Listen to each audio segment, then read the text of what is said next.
जब 9 मई का वाक़या हुआ तो 15 मई 2023 कोई 6 दिन बाद बिलावल भुट्टो ज़रदारी ने पार्लियामेंट में तकरीर की। उन्होंने ज़ाहिर पीटीआई पर तनकीद भी की, मगर साथ में जो नो कॉन्फिडेंस के हवाले से आइन तोड़ने की बात उन्होंने भी की थी और शिकवा भी किया था कि कुछ क्यों नहीं किया। वो ज़रा सुनिएगा, मैं फिर आपसे सवाल फ्रेज करता हूँ।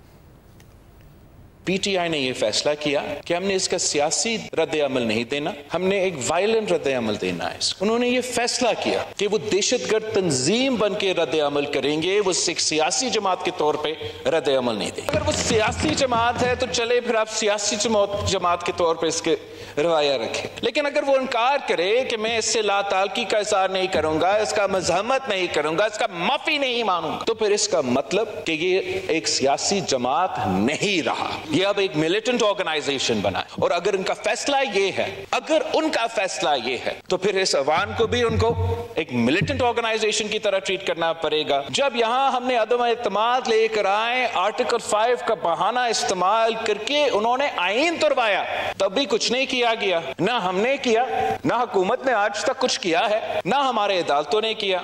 जब उस रात वो फेल हुए, वो साजिश चलता रहा, लेकिन यहां से कोई जवाब नहीं आया।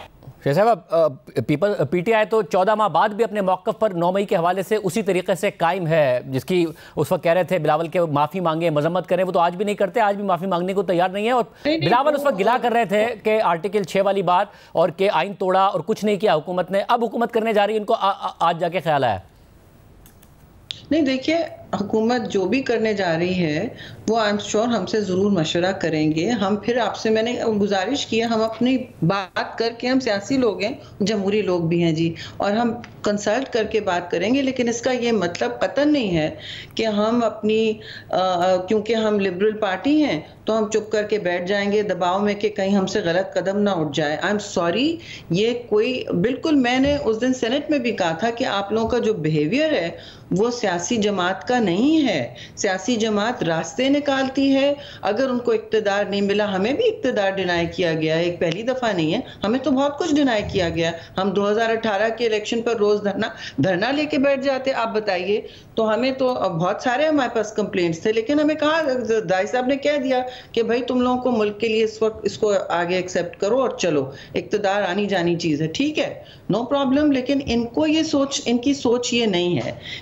इनकी सोच ये बनी हुई है कि जी मैं हूं तो रियासत है, पाकिस्तान है। आई मीन ये मतलब वो बिल्कुल फुस्तायत, आमरियत वाली सोच है जो फ्रेंच रेवोल्यूशन से पहले उनके किंग्स की होती थी, लुई XIV के, द स्टेट इज मी। तो ये इस तरह के इनका जहन बन चुका है कि और मैं समझती हूँ कि ऐसी जहनियत जब होने लगती है तो अल्लाह फिर इतने तकब्बुर को तोड़ता है। और इस वक्त यहाँ ये मुल्क में जो हालत बना के रखना चाहते हैं, एक जहन साजी और बयानिया बना के, जिससे सियासत और जमहूर का कोई ताल्लुक नहीं है, वो ये है कि अगर आपने हमारा बाल भीगा किया तो देखिए दमादम मस्कल अंदर, तो देखिए फिर हम क्या करते हैं। और फिर बाद में खड़े हो जाएंगे कहने कि हमने तो कुछ नहीं किया, हमने तो पीसफुल प्रोटेस्ट की। उस सब के बाद पिछले 14-15 माह में ज़ाहिर तहरीक इंसाफ ने भुगता है, इमरान खान साहब भी जेल में हैं। अब आप समझती है कि उनकी पार्टी पर इतना क्रैकडाउन होना कि उनका दफ्तर सील कर दिया जाना, ज़ाहिर खवातीन उनकी जेल में है, बहुत सारे रहनुमाओं को पार्टी छोड़ने पर मजबूर किया गया। हमारे दफ्तर बहुत दफा सील हुए, तो आपके साथ गलत हुआ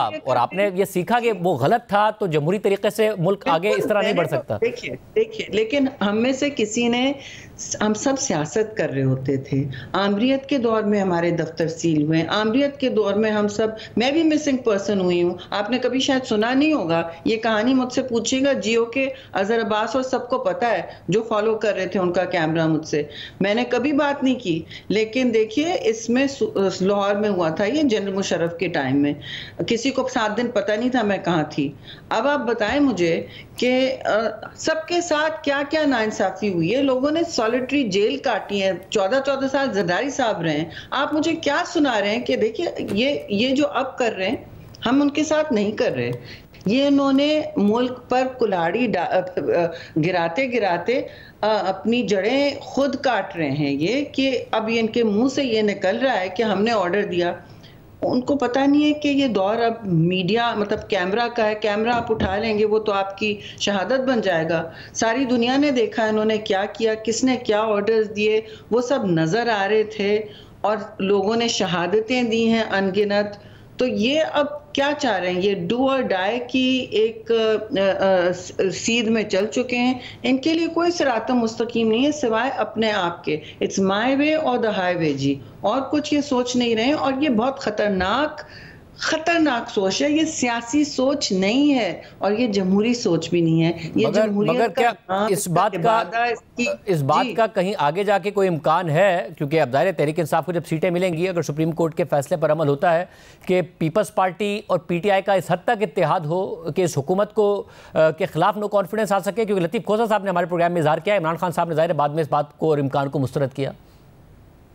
पता नहीं, मुझे नहीं पता खोसा साहब क्या सोच रहे होते हैं, क्या कह रहे होते हैं, लेकिन वो उनकी अपनी सोच होगी। हमने तो ऐसी कोई बात नहीं कही है। और अब ये भी मेरा तो कम से कम ज़ाती तजुर्बा ये रहा है, और सियासत में मैं बहुत सालों से हूँ, पार्लिमानी सियासत में भी। एक ज़माने में ये जमहूरी सियासत शुरू में कोशिश करते थे, लेकिन अब वो एक लाल सुर्ख लाइन क्रॉस कर चुके हैं। उनके जहन में ये फतूर बैठ गया है कि जी अगर हम हैं तो पाकिस्तान है, नहीं तो हम IMF को भी खत लिख देंगे कि पाकिस्तान को लोन ना दे, नहीं तो हम ये भी कर देंगे, नहीं तो हम मुल्क के बाहर मुजाहरे भी करवाएंगे पाकिस्तान के खिलाफ, हम मुल्क की बेतौकीरी करवाएंगे। अपनी अना की मतलब वर्शिप में जी अब असल इशू ये हो रहा है कि अपनी अना उनकी नीचे नहीं आती किसी से बात करने के लिए। एक दिन उनको शायद उनके लोग पर्सुएड करते हैं कि आप बात कर लें, उनको कन्विंस कर लेते हैं, फिर वो शाम तक कह देते हैं कि नहीं मैं क्यों बात करूं किसी से, मैं तो बादशाह आदमी हूं, मैं किसी से क्यों बात करूं, मुझे क्यों झुकना पड़े, मुझे तो लोग आप मर्सिडीज में लेके जाएं जैसे अदालत में ले जाया जाता है और जजेस गेट से निकालें, मैं तो, और फिर कह देते हैं, और फिर उनको जो सहूलतें फराहम है, जाहिर है उनका जहन इसी तरह चल रहा है कि मैं तो मेरी स्पेशल ट्रीटमेंट भी कुछ नहीं है। उनको इतनी स्पेशल ट्रीटमेंट मिली हुई है जो मैं नहीं समझती किसी कैदी को कभी मिली है। ये उनके जेल के ज़वाबित के बिल्कुल बरक्स हैं। और आप देख लें वहां से वो इंटरव्यूज दे रहे हैं इंटरनेशनल, वहां से वो लोकल इंटरव्यूज दे रहे हैं, उनकी जमात की मीटिंग्स हो रही हैं अनगिनत, मतलब पता नहीं कितने 100 हुई हैं। आज मैंने पूछा कितनी हुई तो कहेंगे जी कितनी 100 हुई। मैंने कहा हमारे यहाँ तो किसी लीडर को आप हफ्ते में ट्यूसडे को मिलने एक या दो अंदर जा रहे हैं, मुश्किल से जा रहे हैं, कभी वकील से जा सकते हैं।